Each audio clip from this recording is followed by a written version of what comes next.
तहरीक इंसाफ के लिए दो बड़ी अहम मुलाकातें हुई, हम जानते हैं।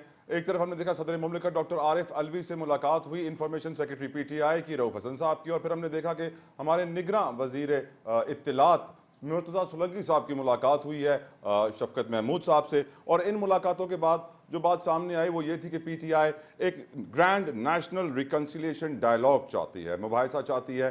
और हम ये भी देख रहे हैं इस मुतालबे के बाद जो दूसरे सियासी रहनुमा हैं, मौलाना फजल रहमान का ये कहना है कि तमाम सियासी जमातें एक दूसरे के लिए गुंजाइश पैदा करें। अगेन रिकन्सिलिएशन का मैसेज जा रहा है। मरियम नवाज साहबा कहती है चार्टर ऑफ इकोनॉमी के साथ चार्टर ऑफ पाकिस्तान भी होना चाहिए। यकीनन पाकिस्तान के मुस्तकबिल के लिए तमाम सियासी जमातों को एक होना बहुत जरूरी है। लेकिन जो सबसे बड़ा सवाल इस पर लोग कर रहे हैं वो यही है कि नवाज शरीफ साहब वापस आकर जेल जाएंगे, अपना प्लान चेंज करेंगे, इस्लामाबाद उतरेंगे, गिरफ्तारी देंगे, जलसा करेंगे मीनार पाकिस्तान पे, करेंगे क्या? क्योंकि सियासत के मैदान में लग यही रहा है कि दोबारा हुक्मरानी नवाज शरीफ साहब की आने वाली है और लोग बहुत सारे सवाल उठा रहे हैं। गुफ्तगू करेंगे, हमारे साथ मौजूद हैं नून लीग के सीनियर रहनुमा राजा रियाज साहब। राजा साहब, thank you so very much for giving us your precious time. मेरा पहला सवाल आपसे यही है सर, जो लीगल टीम है मुस्लिम लीग नून की, वो ये कहती है कि जो केसेस नवाज शरीफ साहब के ऊपर हैं, जैसे कि एवन फील्ड का केस है, उसमें मरियम नवाज साहिबा, कैप्टन सफदर साहब को पहले ही रिलीफ मिल चुका है, नवाज शरीफ साहब को भी मिल जाएगा। उसके अलावा अल अजीजिया केस है, उसके लिए कहा जा रहा है कि 60% जो उसकी प्रोसीडिंग्स हैं वो हो चुकी हैं,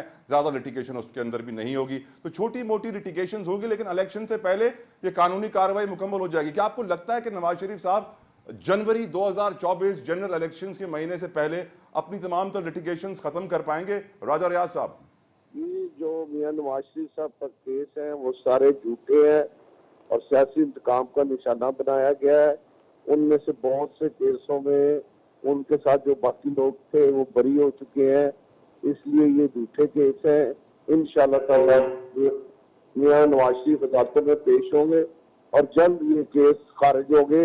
लेकिन इसके साथ साथ वो अपनी कैंपेन, इलेक्शन कैंपेन पूरे मुल्क में चलाएंगे और इंतखाब जो हो रहे हैं इसमें मुस्लिम लीग की क़यादत करेंगे और इंशाअल्लाह ताला मुस्लिम लीग स्वीप करेगी और नवाज शरीफ साहब वज़ीर आज़म बनेंगे।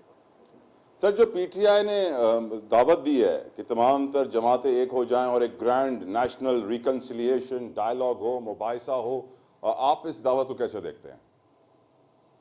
ये बड़ी अच्छी बात है। हम तो जब इमरान खान वज़ीर आज़म था तो हम तो उस वक्त भी ये कहते थे कि इमरान खान साहब को बिठाओ एक टेबल पे और मुल्क को जो मुश्किलात हैं, जो बल्कि मियां शहबाज शरीफ साहब ने तो असेंबली के फ्लोर पे दावत दी थी इमरान खान को कि हम सब मिलकर काम करने के लिए तैयार हैं, मुल्क मुश्किल वक्त में है। लेकिन इमरान खान तो सभी कहता था कि सबको जेलों में फेंको, इनके पंखे बंद करो, इनके जो एसी बंद कर दो, इसको खाना ना तो जो आदमी इस तरह की घटिया कामी सियासत करता हो, इसके बावजूद हम इसके लिए तैयार है। लेकिन एक शर्त है कि जो दहशतगर्द हैं जिन्होंने 9 के वाक़यात किए हैं और जिन्होंने हमारे शहीदों के मुजस्समे जलाए हैं या तोड़े हैं, वो दहशतगर्द हैं, वो कोई सियासी जमात के कारकुन नहीं है। उनके लिए कोई नरम गोशा नहीं, ना उनके साथ हम बैठने के लिए तैयार है। राजा साहब, जो नवाज शरीफ साहब के साथ जब सब कुछ हो रहा था उस वक्त आप पीटीआई के साथ थे, आज नून लीग के साथ हैं, साइडें पलट चुके हैं, आप कैसा लग रहा है सर? जी, मैं बहुत पहले जंगीर, आपको शायद याद होगा जब जंगीर शरीफ साहब पे झूठा मुकदमा दर्ज कराया था इमरान खान ने, तो मैं उनके साथ खड़ा हो गया था। मैं आज नहीं, मैं 2.5-3 साल अजमेत माह से 2.5-3 साल पहले इमरान खान के खिलाफ खड़ा हुआ था और हक पे खड़ा हुआ था। आज मेरी बात हर कोई कह रहा है कि और मैं जब इमरान खान के खिलाफ भाई खड़ा हुआ था ना, उस वक्त वो पूरे रूप पे था, सब कुछ एक पेज पे था, तो मैंने उस वक्त उसके खिलाफ हक की आवाज बुलंद की थी। और आज मैं फख्र से कह सकता हूँ, मेरा ज़मीर मुतमिन है कि मैंने पाकिस्तान को बचाने के लिए, पाकिस्तान के गरीब अवाम की मुश्किलात को दूर करने के लिए और पाकिस्तान को डिफॉल्ट होने से बचाने के लिए मैंने एक अहम रोल अदा किया है। राजा साहब, ये बताइए कि नवाज शरीफ साहब पहले भी मेडिकल ग्राउंड्स के ऊपर बाहर गए थे, अब वापस आ रहे हैं, कहा जा रहा है कि दोबारा जो बेल लेंगे वो फिर से मेडिकल ग्राउंड्स के ऊपर लेंगे। क्या तबीयत एक्चुअली खराब है या फिर ये बस कानूनी कार्रवाई मेडिकल ग्राउंड्स का सहारा लेना पड़ता है? नहीं, वो इंशाल्लाह ताला प्रोटेक्टेड लेंगे और इंशाल्लाह कल आप देखेंगे, कल या परसों हमारे वकला जो है मुस्लिम लोगों के वकला वो अदालत में पेश होंगे और बेल के लिए रिक्वेस्ट करेंगे, और मुझे पूरी उम्मीद है कि उन्हें 4-5-6 दिन की बेल मिल जाएगी। उसके बाद वो अदालत में पेश होंगे और जो भी अदालत का फैसला होगा उसको तस्लीम करेंगे। हम कोई तेल के पंप नहीं चलाएंगे, हम कोई पत्थर नहीं मारेंगे, हम पुलिस की गाड़ियां नहीं चलाएंगे, हम पुलिस का शिकस्त नहीं करेंगे, पुरअमन तरीके से रहेंगे और अदालत के फैसले के सामने अपने आप को सरेंडर करेंगे। यकीनन सरेंडर करेंगे तभी वो बेल के लिए अप्लाई कर सकते हैं। सर ये बताइए, इस वक्त जो सियासी माहौल आप देख रहे हैं पाकिस्तान में, आपने पहले कभी ऐसा माहौल देखा है या आप समझते हैं ये रेगुलर चीज़ें होता रहता है, किसी पार्टी को अंदर करना, किसी पार्टी को बाहर करना, किसी पार्टी को पावर में लेकर आना? और बहुत सारे लोग यही कह रहे हैं कि नून लीग के लिए एक red carpet, in fact Khurshid Shah साहब ये कह रहे हैं कि नून लीग के लिए रेड कारपेट नून लीग नहीं कोई और बिछाएगा। तो सर कोई और के साथ आपकी इतनी अच्छी दोस्ती कैसे हुई? हमारा तो कोई हमारे मुझे तो कहीं रेड कारपेट नजर नहीं आया। किसी और को आ रहा हो तो मैं कुछ कह नहीं सकता। और दूसरी बात यह है कि पाकिस्तान में जिस तरह की सियासत का आगाज इमरान खान ने किया है, और जिस तरह की गाली गलोच और जो लोग टीवी पे बैठ के गालियां देते थे उनको इमरान खान बुला के शाबाश देता था, तो अब मैं समझता हूँ ये हमें कल्चर खत्म करना चाहिए। ये इमरान खान ने एक गंदा कल्चर मुतारफ कराया है सियासत में, इसको खत्म करना चाहिए। हमें अब की एक दूसरे की इज्जत करना चाहिए, एहतराम करना चाहिए, अखलाक के दायरे के अंदर रह के बात करनी चाहिए। इसीलिए जो सियासी जो बुनियत का भी फायदा है और यही कौम की भी वो एक अच्छा असर लेगी, बात करनी चाहिए, अखलाक की दायरे में बात करनी चाहिए। और मैं सब सियासी कायदीन से रिक्वेस्ट करता हूँ बतौर एक वर्कर के कि खुदा के लिए इमरान खान वाला लहजा कोई इख्तियार न करे। सब मिलके सियासत में इलेक्शन हमने जरूर एक दूसरे के खिलाफ लड़ना है,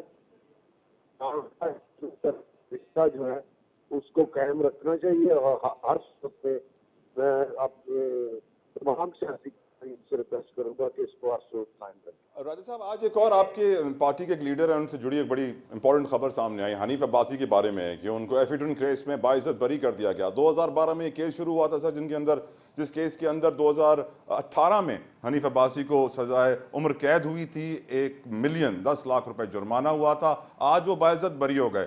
सर हमारे मुल्क का जो निज़ाम अदल है, ये जो अदालतों का निज़ाम है, आप मुतमईन है सर, बेहतरीन है, ऐसा ही होना चाहिए? क्या वजह है कि आप लोग मुतासरीन होने के बावजूद, विक्टिम होने के बावजूद जुडिशल रिफॉर्म्स की बात नहीं करते हैं, बस अपने मफाद के कानून में ही अमेंडमेंट्स लाई जाती है?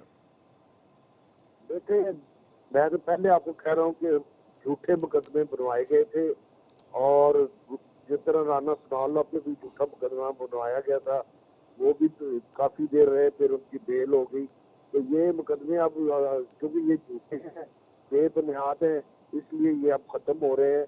और जिन्होंने बनाए हैं, मैं समझता हूँ कि उनके लिए लम्हा फिक्रिया उन्हें सोचना चाहिए कि उन्होंने इस तरह की लेकिन अब लम्हा फिक्रिया तो सर ये भी है कि जिनके ऊपर झूठे केसेस बनाए जाते हैं, उन केसेस से निजात पाने के बाद वो भूल जाते हैं कि सिस्टम को भी बेहतर करना है ताकि किसी और के ऊपर झूठे केसेस ना बनाए जाएं। हर कोई अपनी अपनी बचाता है बस।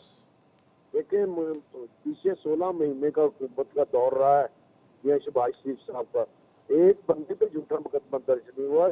हम सबको इससे सबक सीखना सर ये जुमला आप अपने दिल पे हाथ रख के और कुरान को हाजिर और नाजिर मानते हुए दोबारा कहिएगा सर।